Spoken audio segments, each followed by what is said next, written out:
El Señor les bendiga, hermanos. Seguimos esta tarde con el estudio que empezamos a hacer el domingo pasado. El estudio tiene que ver con cómo estar seguro de que una persona es salva. Cómo estar seguro que una persona es salva. Me parece muy importante que nos preocupemos en saber si somos salvos o no. Filipenses del capítulo 2, Pablo le dice a la iglesia de Filipenses: como ustedes han obedecido en mi presencia, ahora mucho más en mi ausencia, ocupaos en vuestra salvación con temor y temblor. Ocupaos en vuestra salvación con temor y temblor. Entonces Pablo dice, ustedes tienen que estar atentos en si son salvos. Y si bien es cierto, la salvación no se gana por méritos humanos, usted sí debe saber si es salvo o no. Y debe ocuparse en las acciones propias del que está salvo, con temor y temblor. El libro de Juan está escrito con el fin de hacerles entender a aquellas personas que tienen dudas en cuanto a la salvación, si son salvos o no. Entonces ahí encontramos algunas evidencias de la salvación. Y son varias. Y seguramente nos va a tomar varios domingos porque pues yo no tengo afán de correr y sí tengo el deseo de que lo tengamos bien claro. Usted termine este estudio diciendo, sí soy salvo. O tal vez diciendo, no soy salvo. ¿Ve? Por eso me preocupa que lo tengamos muy claro. La primera evidencia que el domingo estudiamos tiene que ver con que una persona es salva si esa persona ha creído en la persona del Señor Jesucristo. Y creer en Él no significa tener un conocimiento intelectual y filosófico de Dios y de la palabra y del cielo y del infierno y de algunas verdades del Evangelio, sino significa haberse arrepentido del pecado pidiendo perdón al Señor, haberse apartado del pecado y seguir al Señor Jesucristo, seguir la disciplina del Señor Jesucristo. Tengan muy claro qué es creer. Entonces, creer es arrepentirse del pecado, confesando el pecado, apartarse del pecado, dejar el pecado, hermano, y seguir al Señor y seguir lo que su palabra dice, obedeciendo a lo que su palabra dice. Cuando una persona ha hecho eso, entonces ha creído. Hasta ahí ha creído, solamente ahí ha creído. En segundo lugar, una persona que es salva, que ha sido escogida por el Señor y en el momento es salva, es una persona que no practica el pecado. Esa es la segunda evidencia, la segunda prueba de que una persona es salva. Así que vamos a estudiar en cuanto a qué es no practicar el pecado. Entonces vamos a leer en capítulo 3 de Primera de Juan, capítulo 3, desde el versículo 2 dice: amados, ahora somos hijos de Dios. Ahora somos hijos de Dios y por ende somos salvos, ¿cierto? Ahora somos hijos de Dios y aún no se ha manifestado lo que hemos de ser, porque sabemos que cuando se manifieste, es decir, cuando estemos en la presencia del Señor, seremos semejantes a Él, porque le veremos tal como Él es. Y todo aquel que tiene esta esperanza se purifica a sí mismo, así como Él es puro. Y todo aquel que comete pecado infringe también la ley, pues el pecado es infracción de la ley. Y sabéis que Él apareció para quitar nuestros pecados, y no hay pecado en Él. Y todo aquel que permanece en Él no peca. Y todo aquel que peca no le ha visto ni le ha conocido. Hijitos míos, nadie os engañe. El que hace justicia es justo, como Él es justo. Aquí dice que Aquí dice que el que ha conocido al Señor, que el que es salvo, que el que ha recibido al Señor, no peca, no peca. Es decir, quiere decir, no comete nunca más pecados. No es esa una visión correcta. Fíjese que en el capítulo 2 del mismo libro de Juan, primera de Juan, dice: hijitos míos, hoy estas cosas os escribo porque si alguno os escribo para que no pequéis. Y si alguno hubiere pecado, abogado tenemos para con el Padre, Jesucristo el justo.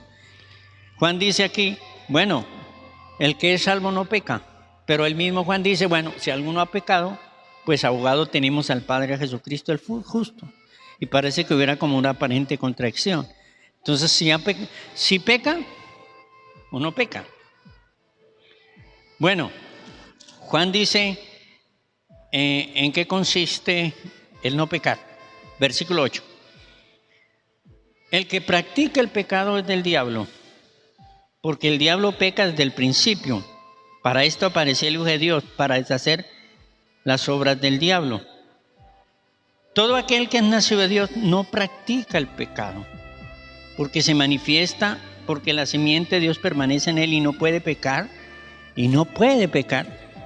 porque es nacido de Dios. Entonces la respuesta aquí es que el cristiano no practica el pecado, es decir, y otra traducción de la Biblia dice, el cristiano después de conocer a Cristo no sigue pecando rutinariamente, no sigue pecando habitualmente,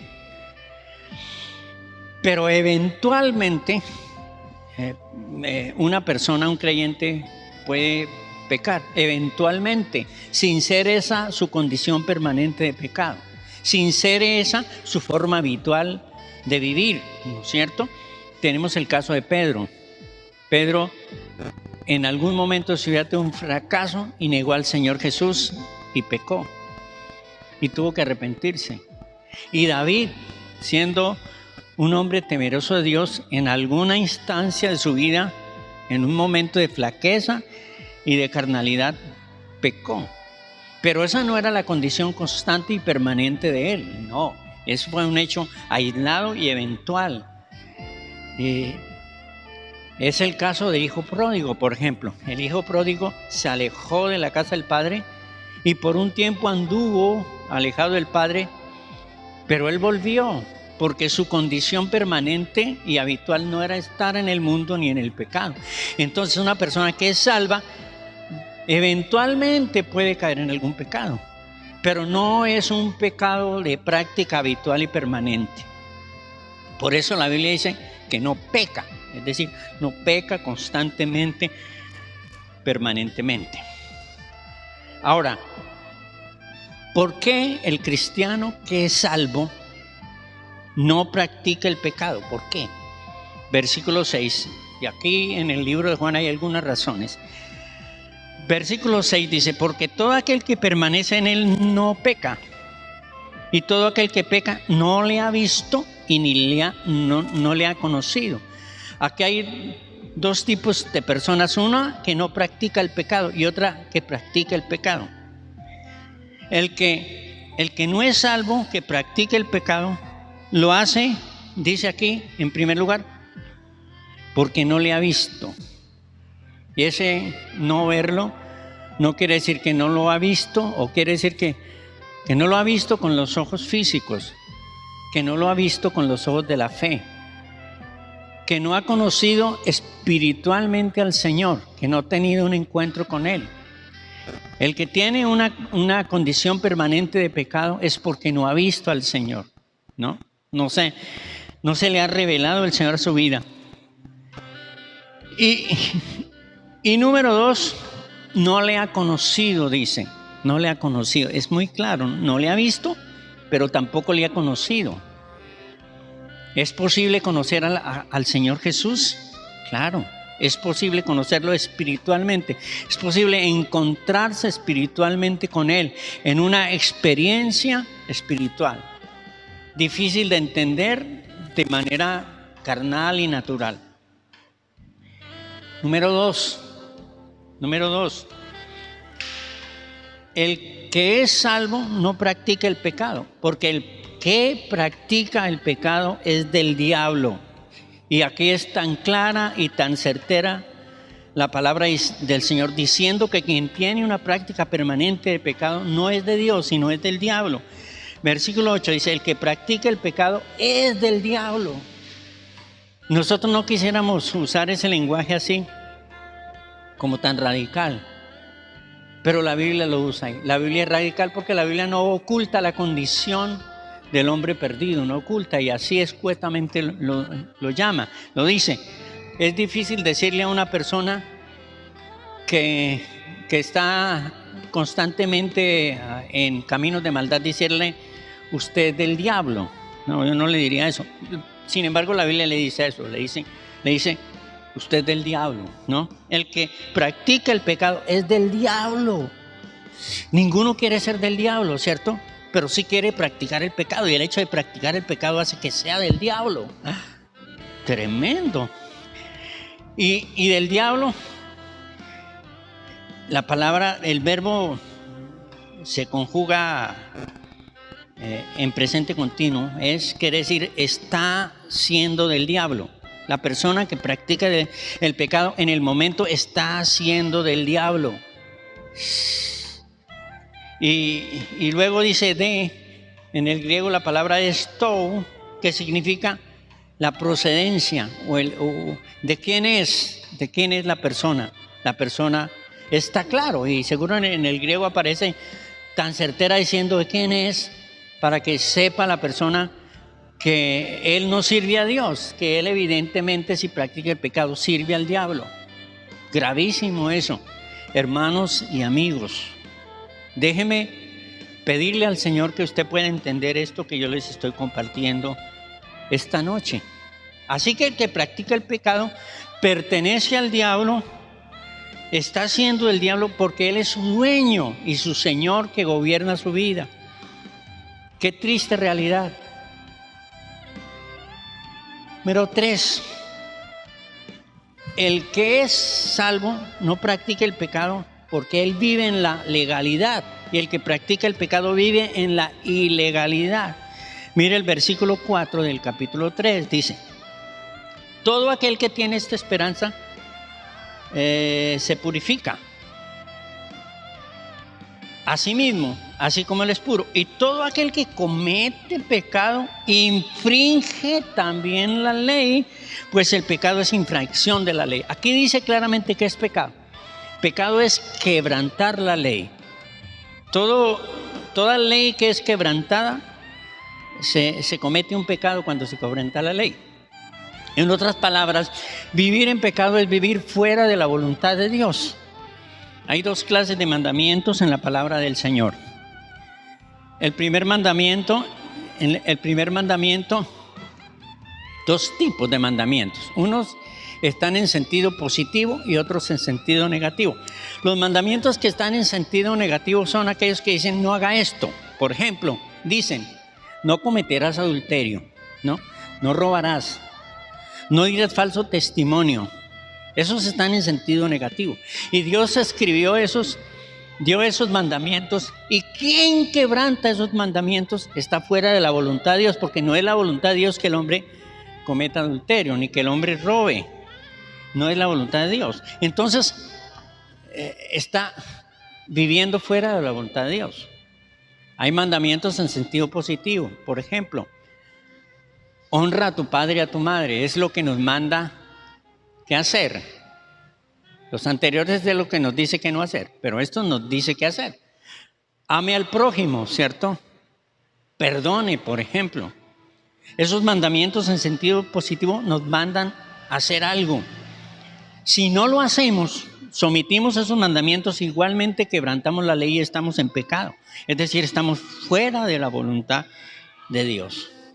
La persona que está infringiendo la ley está burlando el mandamiento, está burlando la ley, pero también está burlando al que hizo la ley. Está pasando por alto el que hizo la ley. Le está importando poco quien ha determinado una ley. ¿Se fija? ¿Se fija? amado hermano. Es decir, está viviendo ilegalmente, está yendo en contravía. Así como en el tránsito hay unas normas en cuanto al desplazamiento de vehículos, unas vías en doble sentido y otras en sentido sencillo.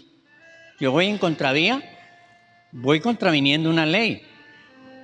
Cuando usted peca y quebranta los mandamientos de la ley, está manejando en contravía, está yendo contra Dios, fíjese, está en rebeldía con Dios.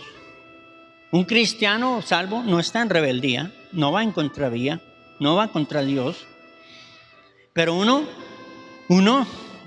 que no es salvo, que no tiene al Señor en su corazón, va en contravía, porque está quebrantando uno y otro mandamiento, pasándolos por alto, burlando los mandamientos y también teniendo en poco quien escribe los mandamientos.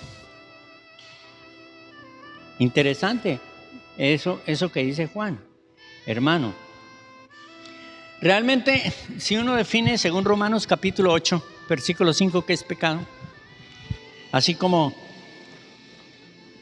lo definió una niña de escuela dominical que su maestra le dijo, ¿usted qué cree que es pecado? Y la niña dijo, pues pecado es hacer todo lo que a uno le gusta. Es una definición a la verdad cierta. Pues Romanos dice, capítulo 5, versículo 8, dice que pecado es hacer todo lo que es de la carne, todo lo que la carne quiere, ¿no? Hermano, ahora bien, el que es salvo no practica el pecado, no lo practica por varias razones muy contundentes. Y gracias a Dios están aquí en su palabra y nos hacen ver la maravilla de ser salvo. La primera razón de por qué el que es salvo no puede practicar el pecado, como dice aquí, lo primero es que es nacido de Dios. Versículo 9. Todo aquel que es nacido de Dios no practica el pecado. ¿Cierto? Porque la simiente de Dios permanece en él y no puede pecar. No puede pecar. Porque es nacido de Dios. Qué maravilloso ese versículo, hermanos amados. Aquí dice que la persona salva no practica el pecado, o no peca es porque es nacido de Dios. Entonces el que sigue pecando, practicando el pecado, no es nacido de Dios. Entonces hay dos clases de personas en este mundo: los que son nacidos de Dios, que no practican el pecado y son salvos, y los que no son nacidos de Dios, que practican el pecado, que son del diablo y siguen pecando. Es claro, eso no son argumentos humanos, pues es lo que aquí la palabra de Dios dice. Ahora, aquí dice una cosa bastante interesante el 9. Todo aquel que nació de Dios no practica el pecado porque la simiente de Dios permanece en él. La simiente de Dios. A mí haciendo este estudio, me interesé en qué es la simiente. Claro, en qué es la simiente, ¿cierto? Y encuentro que en la Biblia la primera vez que aparece la palabra simiente está en Génesis capítulo 3, versículo 15. Y ahí no me habla de una simiente, sino me habla de dos simientes. Una es la simiente de la serpiente. La serpiente representa a Satanás ahí en Génesis, que es la serpiente fue la que engañó a Eva. Primera a los Corintios capítulo 11 dice que realmente no fue la serpiente sino Satanás. Así como Satanás engañó a Eva, dice primero a los Corintios, yo temo que ustedes sean engañados por el diablo, le dice Pablo a la iglesia de los Corintios. Entonces, ahí está la primera simiente, la simiente del diablo, la que engañó a Eva. Pero está la simiente de la mujer, y la simiente de la mujer hace referencia a la simiente del Mesías, de donde viene el Mesías.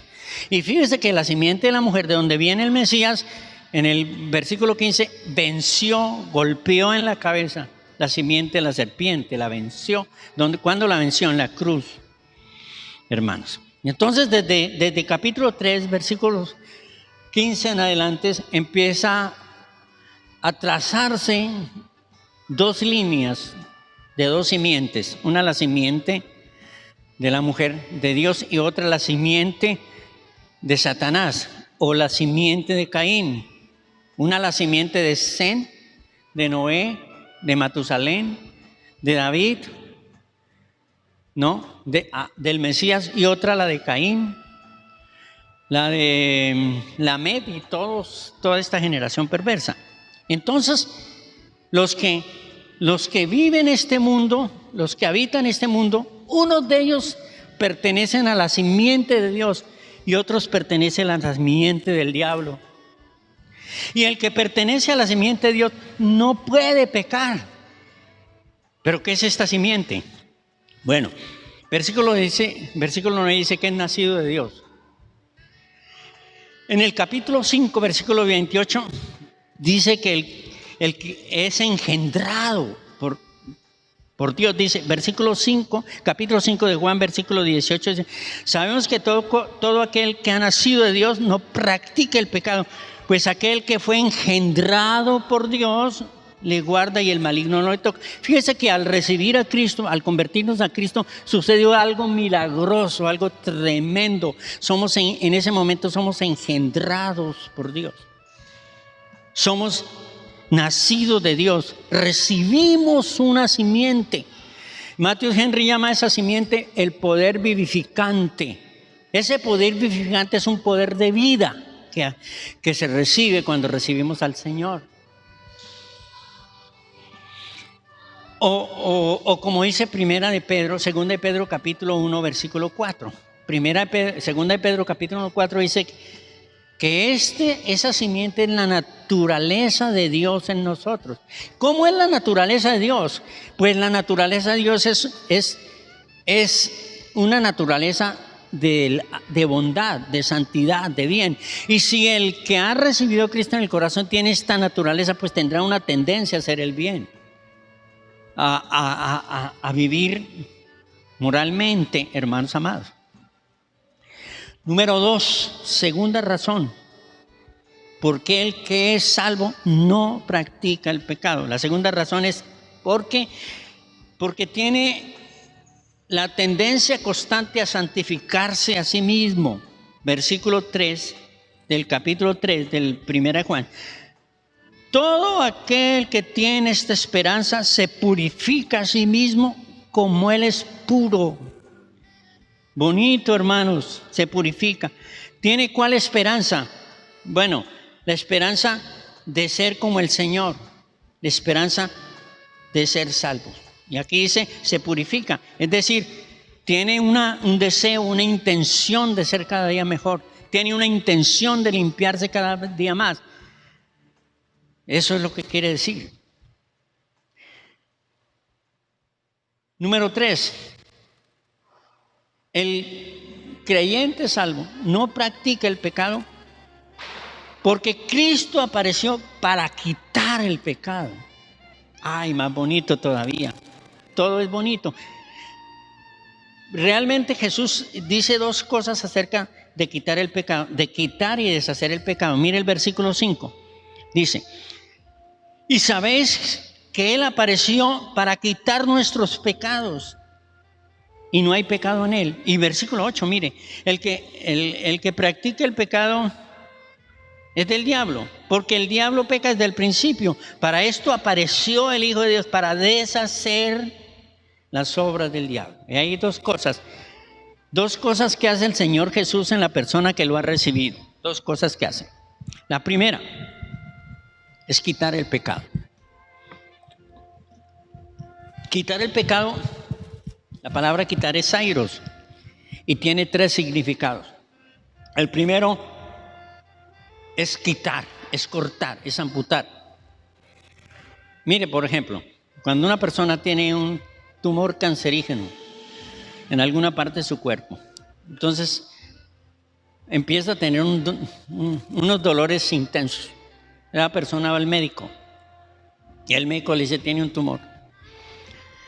Pero vamos a tratar ese tumor con medicamentos. Entonces le da calmantes. Cuando la persona tiene el dolor, tome un calmante y se tranquiliza. Pero cuando le pasa el efecto del calmante vuelve el dolor. Entonces toma otro calmante y se tranquiliza. ¿Qué tiene que hacer él? Quitar el tumor. Tiene que quitar el tumor. Es decir, Jesucristo no vino para traer tranquilidad solamente a la gente. Vino para quitar el tumor. Vino para raer el pecado. Qué hermoso, ¿cierto?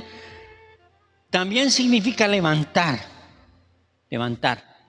Levantar el pecado de nosotros, alejar el pecado de nosotros. Y número 3 también significa llevar encima, como Isaías 53:6.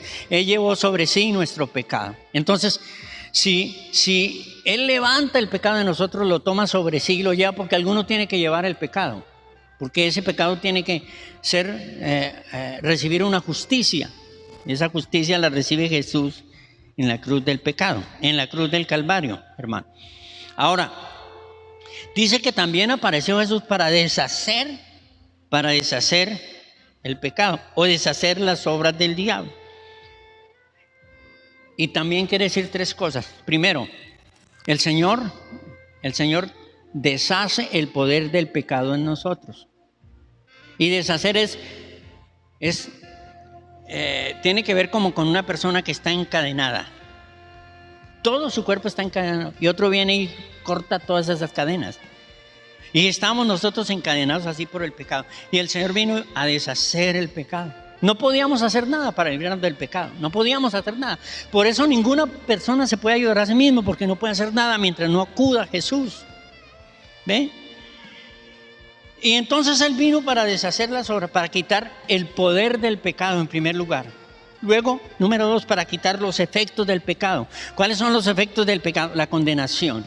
Por eso Romanos capítulo 8, versículo 1, 2 dice: ninguna condenación hay para los que están en Cristo Jesús, los que no andan conforme a la carne, sino conforme al Espíritu. Estos son los que conforme a su propósito son llamados. Él vino para deshacer el efecto del pecado. Y número 3, vino para deshacer la presencia del pecado. Aunque en cierta medida tengamos el olor del pecado aún, hermanos amados. Número 4, el que es salvo no practica el pecado porque Dios le estorba cuando va a pecar. Tan bonito, Dios le estorba. Fíjese qué importante es. No, es imposible librarse del pecado sin Cristo. Miren lo que dice 1 Juan versículo 18. 1 Juan 5:18, perdón. Dice: y sabemos que todo aquel que ha nacido de Dios no practica el pecado, pues aquel que fue engendrado por Dios le guarda y el enemigo no le toca. Ahí también dice 2 cosas, hermanos. Dios le guarda de pecar. Dios le estorba, Dios le guarda. La persona está enfrentada a una tentación y Dios le guarda de caer en esa tentación. Dios le estorba eso. Hermano amado, aquí guardar significa Dios le da la fuerza necesaria para resistir la tentación. Como dice 1 Corintios 10:13, dice: no les da sobrevenido ninguna tentación que no sea humana, que usted no puedan resistir. Es decir, Dios les da la fuerza para resistir y combatir el pecado y vencer el pecado. Y número 2, el maligno no le toca. Y la palabra tocar aquí es sujetar, es decir, volver a poner las cadenas. No lo puede hacer porque ya deshizo las cadenas Jesús. Aunque el diablo quiera venir a poner las cadenas, a tocar, poner las cadenas, no lo puede hacer, hermanos. Más adelantico, en el libro de Judas, que está antecito de Juan, versículo 24, mira este versículo tan hermoso, dice: y aquel que es poderoso para guardaros sin caída y presentaros sin mancha delante de su gloria con gran alegría. Ese versículo deben subrayarlo, hermanos. Bonito. Y aquel que es poderoso para guardaros sin caída y presentaros sin mancha delante de su gloria con gran alegría. Amén. Ahora bien, si bien es cierto, el pecado no se elimina completamente, porque dijimos que eventualmente un creyente puede caer en pecado, no es su condición habitual y constante de ninguna manera. La relación del creyente que ha nacido de nuevo, que es salvo, su relación con el pecado cambia su relación con el pecado. Y por lo menos mire 6 razones por qué cambia. La primera es porque él ya no ama más el pecar, ¿no? Ya no ama más el pecar. En Juan capítulo 3, versículo 17, un versículo que tocamos el domingo pasado, dice que los hombres no quisieron venir a la luz porque amaban más las tinieblas que la luz. ¿Qué son esas tinieblas? El pecado. Amaban más el pecado que a Jesús y no quisieron venir a Jesús. El cristiano cambia su relación con el pecado porque él ya no ama el pecado, ¿no? En Hechos capítulo 19, versículo 19, Pablo llegó a predicar en la ciudad de Éfeso y se convirtieron en un grupo importante de brujos. ¿Y sabe qué hicieron esos brujos? Entendieron lo horrible que era la brujería, lo grave que era la brujería. Y trajeron todos los libros de brujería que eran muy costosos y los quemaron. Porque ellos dijeron, no queremos más la brujería. Ellos amaban la brujería. Hacían congresos de brujos, seguro. Estudiaban sobre la brujería porque amaban, porque esa era su profesión. Pero ya después de que se convirtieron a Cristo, ya no amaron más eso. Y dejaron la brujería. Número 2. El cristiano que es salvo, su relación con el pecado cambia porque ya no alardea del pecado. Ya no se deleita en el pecado. En Isaías 5, y aunque a usted le parezca extraño, si hay personas que son tan pecadoras y ellos se glorían de ser muy pecadores. Incluso hay varios pasajes en la Biblia que hablan de eso. En Isaías 5:22 dice, ay de los que son valientes para mezclar el vino y la mistura, hay de esos que dicen que son guapos para tomar y que toman por días y toman ciertos licores y los combinan y se mofan contando al uno al otro de su pecado. En Génesis 4:23 hay un hombre que alardeaba tener mujeres, tenía varias mujeres. Y además de eso alardeaba de ser un peleador invencible. Estaba hablando con un hermano y me contó una pequeña historia que me pareció increíble. Uno de los hermanos fieles que viene a nuestra iglesia, buen hermanito, y muy tranquilito, muy calmadito. Y me contó que en su juventud él vivió en una vereda donde en ese tiempo la gente peleaba mucho a machete. Entonces los jóvenes se especializaban en pelear a machete. Y él y un primo de él y otros familiares contrataron un entrenador, fíjese, un entrenador para que los entrenara. Y me contó cómo los entrenaba, que ponían un palo y lanzaban el palo así y el otro con el machete a defenderse. Bueno, la idea era ser muy, muy veloces y tener muchos reflejos. Y un día se disgustó con un primo y se agarraron a machete con el primo, los dos que habían entrenado. Y duraron 2 horas peleando a machete, tirándose machetazos. Al hermano le dieron un machetazo y le quitaron un dedo, no tiene el dedito. Y así sin el dedo siguió peleando. Y la pelea terminó porque ya terminaron como botados en el piso del cansancio, no pudieron más, ninguno se hizo daño.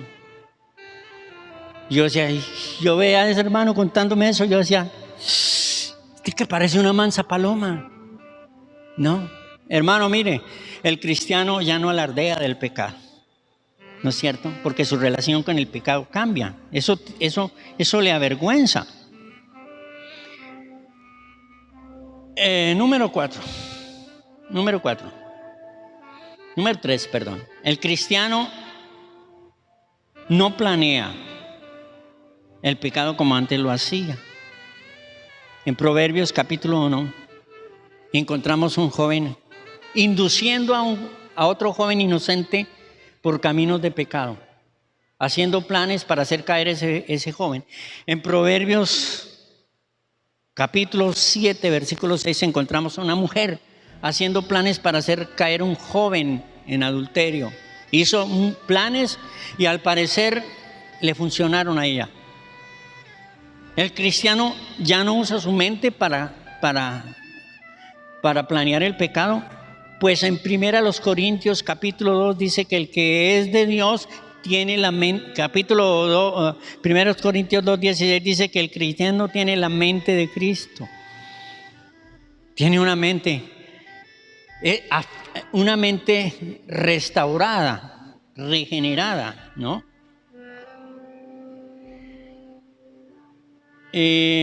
Número 4. El cristiano salvo en su relación con el pecado, él ya no recuerda más el pecado con afecto.